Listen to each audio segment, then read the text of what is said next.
শ্রমবাজার তৈরি করার মধ্য দিয়ে বিদেশে শ্রমিক রপ্তানির মধ্য দিয়ে বৈদেশিক মুদ্রা অর্জন, খাদ্যের স্বয়ংসম্পূর্ণতা অর্জন, সমস্ত কিছুই শহীদ রাষ্ট্রপতি জিয়াউর রহমান এই দেশের জন্য করেছেন। বুনিয়াদ, অর্থনীতির বুনিয়াদ গড়ে দিয়ে গেছেন। তার ধারাবাহিকতায় দেশনেত্রী বেগম খালেদা জিয়া যখন ক্ষমতায় ছিলেন তখন দেশের মানুষের জন্য তিনি জিয়াউর রহমান ফাউন্ডেশনটি তৈরি করেছিলেন শহীদ রাষ্ট্রপতি জিয়াউর রহমানের আদর্শ বাস্তবায়ন করা, সাধারণ মানুষের, অসহায় মানুষদের পাশে দাঁড়ানোর জন্য, সচেতনতা বৃদ্ধির জন্য সাধারণ মানুষের মাঝে।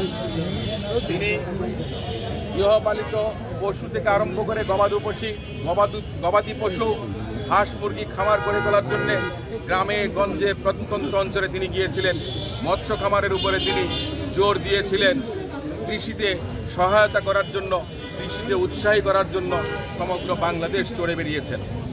জনাব তারেক রহমান সাহেবের এই মহতী উদ্যোগ জিয়াউর রহমান ফাউন্ডেশন, আপনারা ইতিপূর্বে জেনেছেন যে কোভিডের সময় সারা বাংলাদেশে ট্যাবের ডাক্তারদের মাধ্যমে রোগীদের পাশে দাঁড়িয়েছিলেন। বিভিন্ন সময়ে যারা দুর্গত ছিলেন, আন্দোলনে আহত যারা ছিলেন, তাদেরকে বিনে পয়সায় চিকিৎসা দিয়েছেন এবং এই ফাউন্ডেশনের ফান্ড থেকে টাকা দিয়ে তিনি অনেককে বিদেশ থেকে পর্যন্ত চিকিৎসা করিয়ে এনেছেন। এই ফাউন্ডেশন খোঁজ নিচ্ছে জুলাই আগস্ট অভ্যুত্থানে যারা আহত হয়েছেন তাদের পরিবারের পাশে দাঁড়িয়েছে, যারা নিহত হয়েছেন তাদের পরিবারের কাছে গেছে। সেরকম একটি উদ্যোগ এবং ছোট্ট একটি প্রয়াস।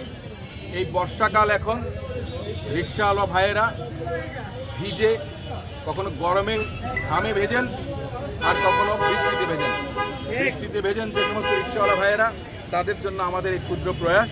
আমরা রেইনকোট ডিস্ট্রিবিউট করব। আমরা আমাদের দলের প্রতিষ্ঠাতা শহীদ রাষ্ট্রপতি জিয়াউর রহমানের আত্মার প্রতি গভীর শ্রদ্ধা জানাচ্ছি এবং আপনাদের সবার কাছে ওনার জন্য দোয়া চাইছি। আমরা সেই সঙ্গে শহীদ রাষ্ট্রপতি জিয়াউর রহমান, তিনি বাংলাদেশে বহুদলীয় গণতন্ত্র প্রতিষ্ঠা করেছিলেন। যেই গণতন্ত্রের জন্য আমরা 15 বছর লড়াই সংগ্রাম করেছি, তার পূর্ণতায় জুলাই আগস্টে অভ্যুত্থানের মধ্য দিয়ে আমরা চাই আমাদের দেশের জনগণ ভোটাধিকার প্রয়োগ করতে পারুক। আগে 3টা নির্বাচন, যে যুবকের বয়স 18 হয়েছিল সে আজ পর্যন্ত ভোট দিতে পারেনি, তার বয়স 30 হয়ে গেছে।